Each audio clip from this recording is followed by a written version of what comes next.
Now, my dear brother and sister, I say welcome to Kisan School of Language. My name is Abdurrahman Kisan from Kisan School of Language. Today, I'm going to tell you the way that you can update your English language, especially your speaking skill. There are the ways. Akkuma barattoonni hedduun gaafataa turan karaa Telegiraamiitiin, karaa WhatsAppiitiin, karaa Facebookaa, YouTube'iin afaan Ingiliffaa akkamitti gabbifachuu dandeenya yookaan immoo dandeettii afaan Ingiliffaa keenya akkamitti cimsachuu dandeenya jedhanii barattoonni hedduun gaafii akkasii dhiyeessanii kanaaf deebiin wantan beekuraa yookaan immoo muuxannoo qaburraa ka'e yaada isiniif kennaa jechuudha.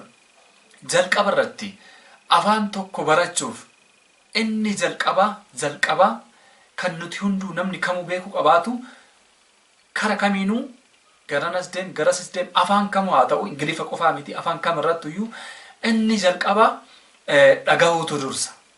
Dhagahuu yoo jennu kana jecha ta'uu danda'a wanti ati dhageessu kun. Fakkeenyaaf jecha haa jennu, maqaa yaa jennu. Maqaa wanta sana erga dhageessee sammuutti qabachuu qabda jechuun memorize gochuu qabda. Erga memorize goote immoo output baasuu qabda jechuudha. Maaliifii wanti sammuu keessa jiru yoo alatti bahaa yoo deebi'e sammuu keessatti kan si hafu wanna ta'eef. Kanaafuu jalqaba irratti dhagahuutu dursa afaan tokko dubbachuudhaaf dhagahuun dirqamaa jechuudha. Waan dhageesse tokko sammuun deebi'e dubbataa jechuudha.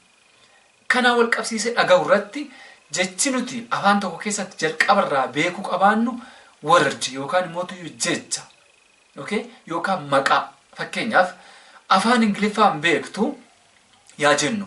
Jalqaba wanti ati gochuu qabdu jechoota funaannachuun dirqama jechuudha. Jechoota maqaa jechoota maqaa wantoota isa jalqabaa irratti funaannachuu qabdu.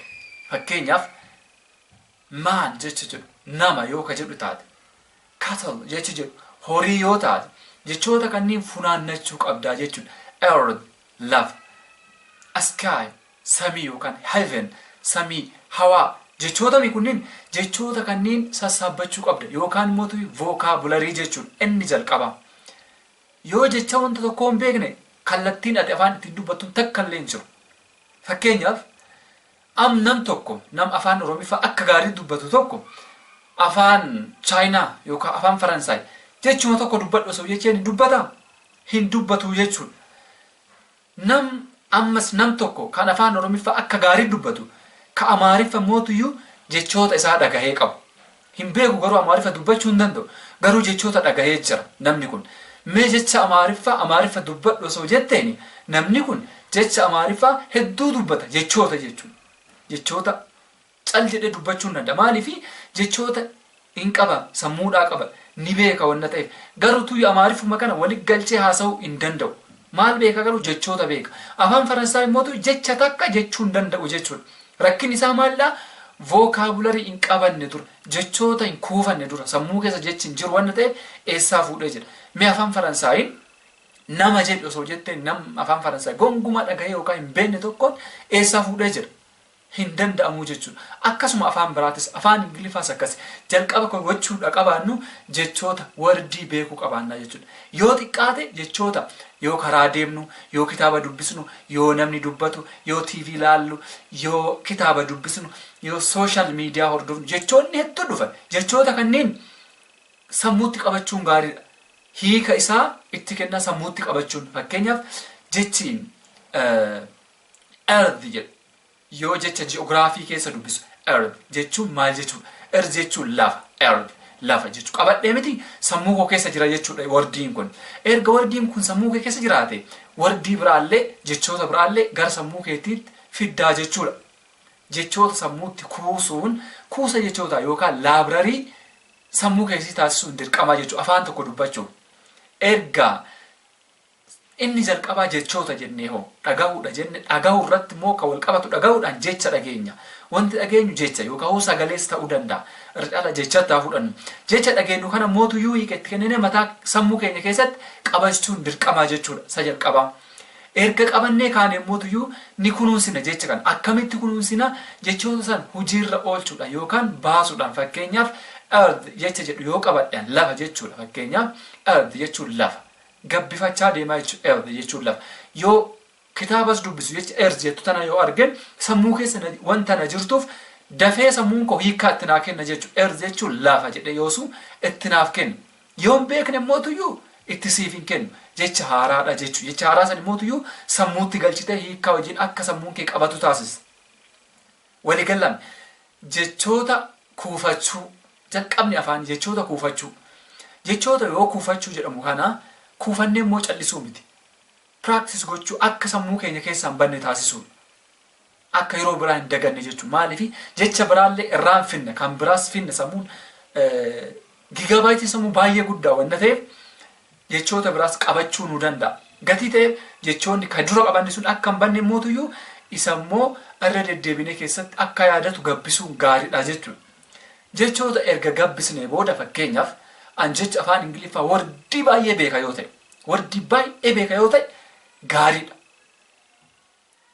baay'ee gaarii afaan ingiliffaa jechoota qofa fakkeenya vocabulary like dictionary jecha dictionary jiru tokko akkasumatti ni beeka yoo ta'e ani gaarii yoo xiqqaate yoo ofiillee afaanii baasee dubbachuu dadhabe yeroo namni faranjii tokko dubbatu waa'ee maali akka dubbachaa jiru maal akka haasa'uu barbaade yookaan immoo maal akka jechuu barbaade jechoota sammuu kiyya keessa jiru sanaan ni beekaa jechuu even yoom afaan ingiliffaa sanaa dubbachuu dadhabe wanta faranjii sun jedhu wordii inni fayyadamu vocabulary inni fayyadamu vocabulary sammuu koo keessatti gabbatee jira gatii ta'e wanda inni dubbatu san nin beekaa jechuudha mataa keessatti itti deebisu isaa dadhabu dubbachuu isaa dadhabu jecha inni jedhu san jechoota keessa gurguddaa ka wordii ta'an yoo keessaa beekte wanna inni haasaa jiru san xinnaate yoo jedhe wanna namtichi sun haasaa jiraatu san ni beektu inni tokkoffaan isa kana inni lammaffaan immoo erga wordii kana sammuutti qabatte sammuutti erga qabatte booddee afaan dandeettii afaanii gabbifachuudhaaf sammuutti jechoota erga qabatte booddee immoo phrase goota yookaan immoo hima itti ijaaraa deemta hima itti ijaaraa yoo deemtu fakkeenyaaf door yoo jedhe balbala yoo ka jedhu jecha wordii jechi balbala jedhu kun maqaa jechaami balbala window maskooti kanniin mataa qaba fakkeenyaaf balbala bani yoo jechuu barbaade balbala bani maskootii cuf yogguu jechuu barbaade hima kanniin itti ijaaraa deemaa jechicha wanta mataa keessaa qabuuf balbala bani open the door doorii duraa beeka wanna ta'eef amma ta'an beekuu qabaadhu maali open jechuulleen jecha verbiidha siin gochichaami ishii sanil beekuu qaba open door odoo jedhellee hunubata namni kan biraatu yidhiise door harkaanis osoo akkana gootee hin galaaf nam door osoo jette ni galaaf jecha wordii tokkicha bichaa qabatte jechuudha gaariidha sana booda irratti gabbifachaa deemta hima itti ijaaraa jechuudha open the door close the door open the window close the window jechuu dandeessaa jechuudha jechoota irratti gabbifattaa jedhu hima itti ijaaraa jechuudha vocabulary qabatte sana hima itti ijaaraa deemta inni sadaffaan immootuyyuu inni sadaffaan fakkeenyaaf jechootan beektaa dubbachuu hin dandeessu wanni ati gootu maalidha wanta jaalattu irratti hundooftee hordofuudha wanta jaalattu keessattuyyuu karaan afaan ittiin baratan inni salphaan wanta jaalattu irra dhaabbatteedha fakkeenyaaf yoo miidiyaa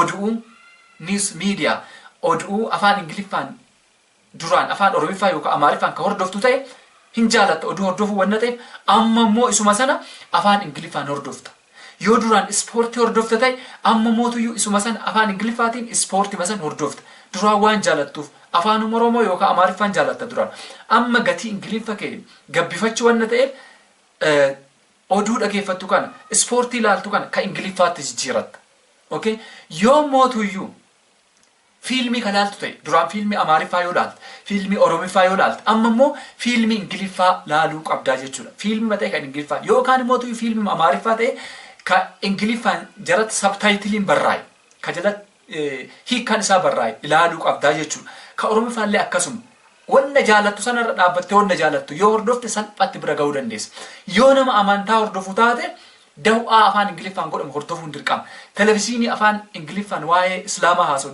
hordofuun dirqama. Kiristaanallee yoo taate akkasuma ka waa'ee Kiristinnaa afaan Ingiliffaan haasa'u hordofuun dirqama jechuudha. Afaan kana gabbifachuun. Nama amantaa yoo taate wanti ati ilaaltu waa'ee amantaa wanna ta'eef karaa amantaallee achumaan gabbifatta, achumaan dandeettii afaan Ingiliffaa keellee karaa salphaan gabbifattaa jechuudha. Jechoota akkamitti akka dubbifamu, pronounce faranjiin akkamitti akka godhu, pronounce sirrii akkamitti akka godhan wanna jaallatturra dhaabbatte. Yoo nama muuziqaa jaallattu ta'e muuziqaa afaan Ingiliffaa ka sabtaayitilii qabu dhageeffataa maal jedha jecha kan akkamitti baasee akkamitti dubbata jechaa dhageeffata. Duraa yoo muuziqaa jaalatta ta'e, yoo diraamaas jaalatte, koomediis yoo jaalatte, yoo kitaaba dubbisuus jaalatte kitaabolee Ingiliffaa. Kitaaboleen Ingiliffaa fikshiniin jira, asoosamni jira, oduun durii jira, qoosaan adda addaa jira, gaazexaan jira, kitaabni barruun hedduutu jira. Hedduu kana wanna duraan jaallattu, afaanuma keetiin waan jaallattu, afaanuma keetiin waan jaallattu sanarra dhaabbattee hordoftee afaan Ingiliffaa kee salphifachuu dandeessa. Karaa kamiinuu afaan Ingiliffaaf qofaa miti wanti kun ka fayyadu. Afaan kamiifuu baay'ee barbaachisaadha. Wanna jaallatturra dhaabbattee yoo hordofte salphaatti bira geetta. An muuxannoo kan kootirraa ka'e kan isiniif himuu jechuudha. Inni biraa mootuu erga kana hunda hordofte immoo erga kana hunda gochaa jiraatte practice gochuun afaaniif baay'ee barbaachisaadha. Wanti jechoota erga qabatte, erga dhageesse, erga hordofte itti aansu si barbaachisu practice gochuu qofa. Yoo ispoortii hordofte akka namtichi ispoortii dubbatu sana dubbachuu, jechootuma inni dubbatu irra deebitee dubbachuu, yoo amantii ta'e akka amantiitti, yoo kitaaba dubbiste, gaazexeessaa yoo taate, kamii wanta hordofte kun social mediaas haa ta'u, irra dhaabbattee wanta dubbattu sana yookaan mootuyyuu wanta hordoftu sana atillee karama sanii practice gochuun dirqamaa jechuudha. Lammata mootuyyuu jechoonni qabate sun akka si jalaan bulle yookaan mootu si jalaan banne dubbachuudha bakka. Nam saalfachuun afaan irratti hin jirtu. Afaan balleessitus balleessuu baattu ittiin gaafatamtu. Afaan kana maa cabsite sirriin dubbanne jedhanii nama dhorguun dogongora. Namni afaan yoo dubbatu ara afaan sirriin dubbanne dogongorte jedhanii nama kolfuun doofummaadha namatti kolfuun nama afaan dogongoreen. Maaliif afaan salphaatti baratama. Salphaatti baratama afaan wanna guddisanii ilaalan miti. Namni kamuu haala afaan ittiin baratu haala salphaa jira. Haala salphaa yoo isin hin jedhu fakkeenya daa'imti takka iddoo itti dhalatte san afaan naannoo sana baratti kun sooba takka shakkiillee qabu. Kanaafuu afaan wanta baratamu malee namni gatii afaan tokko yoo dubbatu giraamarii balleessuu danda'a, seerluga isaa jechuudha, akkaataa dubbii yookaan jechoota dogongoruu danda'a. Okay? Kanaafuu itti kolfuun gonguma afaan irratti hin barbaachistu. Afaaninillee yoo namni afaan dubbatu dogongorteerta jedhanii hamilee isaa tuquun, hamilee isaa jeequun sirrii miti akka seera afaanitti. Sirrii miti. Guutumattuu wanta kanarraa ittifamuun gaariidha. Inni biraa waa jabaan namni afaan barachuudha deemu tokko gochuu qabu afaan caccabsee barachuudha. Akkana wal keessa caccabsee akka barbaadetti sa'aatii barbaadee fi iddoo barbaadee fi nam barbaade wajjin caccabsee dubbachuudha. Afaan kamiifuu afaan Ingiliffaa bichaaf jechaan jiru. Afaan kamuu namni afaan hin baradha jedhe sadarkaan jalqabaa dogongoree caccabsee baratu. Namni gariin osoo namni maannaan jedha ebalumaan naan jedha namni kun nakkolf ijoolleen tun afaan narra dandeessi nakkolfiti yookaan an balleessa jedhee yogguu sammuu keessa dhiphinni jiraate abadan afaan hin barattu. Umrii dheeraa yoggaa dheeraa si fudhata wanta ta'eef afaan caccabsii baradhu siin jechuun dhaamsa kooti as keessaa. Inni biraan mootuyyuu yeroo afaan baran keessattuu afaan Ingiliffaa giraamariidhaaf namoonni hedduun dhiphatan jiru. Giraamarii yookaan seerluga jechuudha. Giraamariidhaaf dhiphachuu gongumayyuu hin qaban. Giraamariin seera saayinsiidha. Saayinsii yeroo saayinsii seente saayinsummaa isaatiin baratta malee afaan barachuudhaaf giraamariitti dhiphatina. Please namoonni hedduun baay'een seera barnoota biyya keenya Itoophiyaa keessatti illee duraan giraamariitti dhiphata. Kaariikulamii barnoota akadaamii keessatti. Amma dhiheenya kana mootuyyuu namni giraamarii bicha irratti waan xiyyeeffannaa kaa'aa jiruuf afaan dandeettii afaan dubbachuu gabbifachaa hin jiru. Kanaafuu giraamariin qormaata guutuu keessattuu parsantiidhaan xinnaatee haa dhufu jedhamee lafa kaa'ameera. Kun immoo gareen irra caalaan dubbii akka ta'u namni akka afaan dandeettii afaan dubbachuu akka gabbifatu yaa taasisnu malee akka giraamarii bicha irratti xiyyeeffanne jedhamee seerri kaa'amee jira jechuudha. Kanaafuu giraamarii irratti dhiphachuu miti. Giraamarii irratti dhiphannaan afaan ammallee hin barattu abadan. mudannoo hedduutu jira namoota akkana. Namni gariin fakkeenya afaan Ingiliffaa yoo fudhanne giraamarii akka gaarii danda'u osoo akkanatti barreessitee dabtaraan jala keettee qormaata hedduu deebisa. Ispookanii odoo dubbadhu of ibsi maqama keetu ibsadhu jetteeni barataa yuunivarsiitiitu hin danda'u. Danda'ee ofiin ibsuu jechuu. Kanaafuu giraamarii fi dubbiin yookaan ispookaniin haasofti gargar jechuu. Kantu dursuu qabata ispookaniitu baay'ee ulfaatalleedha. Malee giraamariin. Giraamarii jechuun seera taa'e, seerluga. Seerluga dubbiftee qo'attee irra gahuu ni dandeessa. Ispookaniin immoo piraktisiidhaan waan irra geessu. Malee wanta dubbisaan qofaan dhuftuu miti. Piraktisii barbaada. Kanaaf namni afaan Ingiliffaa yookaan afaan biraas ni baradha jedhe giraamara irratti dhiphachuu hin qabaatu yookaan immoo seerluga irratti. Fakkeenya tokkoon isinii kaasa. Namni our forefathers abbootiin keenya warri durii jechuudha. Warri durii afaan Oromiffaa ni dubbatu. Ana caalaa dubbatu afaan Oromiffaa. Ana dubbachuu jiru kana caalaa dubbatu afaan Oromiffaa. Guyyaa takkaafillee abboota keenya warra durii isin hunduu beektani. Barnoota hin qaban kutaa takkaan seenna ifin. Isaanan sunniin namni giraamarii yookaan seerluga afaan Oromoo barsiisu tokkollee hin jiru.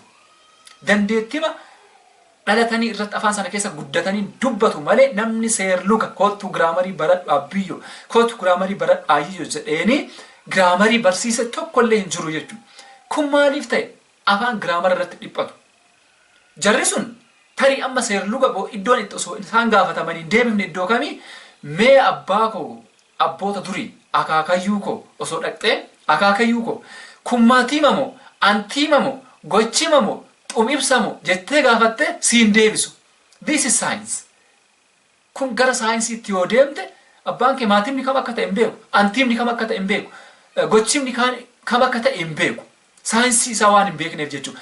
Garuu dubbii afaan waan na ispookanii qixuma kee dubbata. Kanaafuu afaan Ingiliffaas fakkeenyaaf guddisnee ilaaluu qabaannu. Fakkeenyaaf qotee bulaan naannoo Oromiyaa kanaafudha. Naannoo Boorana qotee bulaadha. Baadiyyaa jiraata. Barnoota ammayyaa hin qabu. Akadaamii kana hin qabu. Afaan Ingiliffaa sirri dubbatu. Qarqara Keeniyaatti walii jiru waan ta'eef sirri dubbatan. Isaanan sun afaan Ingiliffaa yookaan akkuma Faranjiitti dubbachuu danda'u. Garuu seerluga yookaan giraamarii afaan Ingiliffaa keessa seentee qormaata irra osoo fiddee subjectiin, objectiin, verbiin, adverbiin kami jettee osoo gaafatte siin deebisan. Dandeettii haasa'uu ni qabu. Kanaafuu afaan irra caalaan haasa'uudha. Dhaga'uudha. Yaada kee ibsachuu, dhaga'uu, deebisuu kan. Giraamarii adeemsa keessa itti dhufaa barataa akadaamik itti deemtan jechuudha. Kanaafuu namni afaan Ingiliffaa barachuu barbaadu, afaan biraas barachuu barbaadu baay'ee giraamariidhaaf akka hin dhiphanne. Maaliifi parsantii 90% ispookan osoo dandeesse ati giraamariis dandeesse walumaan. Maaliifi abbootiin keenya Oromiffaa dubbatan takkaa'uu giraamarii cabsanii hin beekan. Paastillee paastimaan dubbatan, parsantillee parsentimaan, fiicharillee fiicharimaan dubbatu jechuudha. Namni giraamarii isaan barsiise garuutuyyuu hin jiru. Kanaafuu giraamara irratti moor dhiphachuun qabaanu namni afaan barachuu qabu. Caccabsee balleessee barachuun dirqama jechuudha. Afaan kamuu language not holy Quran or not holy Bible. Languagein Qur'aana qulqulluu miti yookaan macaaf quddusii miti irraan gaafatamtu jechuudha. Fakkeenya osoo Qur'aana balleessitee cabsitee qaraatee irraa gaafatamtu. Very simple. Haxaati jechuudha yookaan immoo cubbuudha. Baayibilillee akkasuma cubbuudha akka warra amantaa kamitittuyyuu. Afaan garuutuyyuu caccabsitee balleessitee sa'a 24 akka barbaaddetti yoo haasofte kasitti kolfisantuyyuu dadhabaadha malee si'ii miti jechuudha. Inni xumuraan mootuyyuu erga kana hunda goonee giraamara irratti dhiphachuu baannee jechoota kuufannee mootuyyuu piraktisiin iddoo kamittuu barbaachisaadha. Afaan kamuu hojii deemu piraktis sodaa tokko malee dubbachuun dirqama jennee jira akkuma dura dubbanne jechuudha. Kanaafuu namni afaan itti gaa yookaan itti milkaa jette dhimmoota ammaan sii tarreesse kana hordofnaan salpha bira gahuu dandeessa. Inni biraa bakka yaaluudha. Wanti guddaan yaalu namoota wajjin dubbachuu sodaa malee dubbachuu afaan. Faranjii wajjis caccabsii dubbachuu, Habashaa wajjis caccabsitee dubbachuun mirgaa jechuudha. Maaliifii wanti irraa si gaafatu tokko hin jiru. Kanaafuu waa'een akkaataa afaan Ingiliffaa yookaan ummatuyyuu afaan biroos itti gabbifachuu dandeenyuun keessaa malleen muraasa jechuudha. Isinis kan beektan jiraachuu danda'a. Kanarraaf qopheeffadhe kanuma.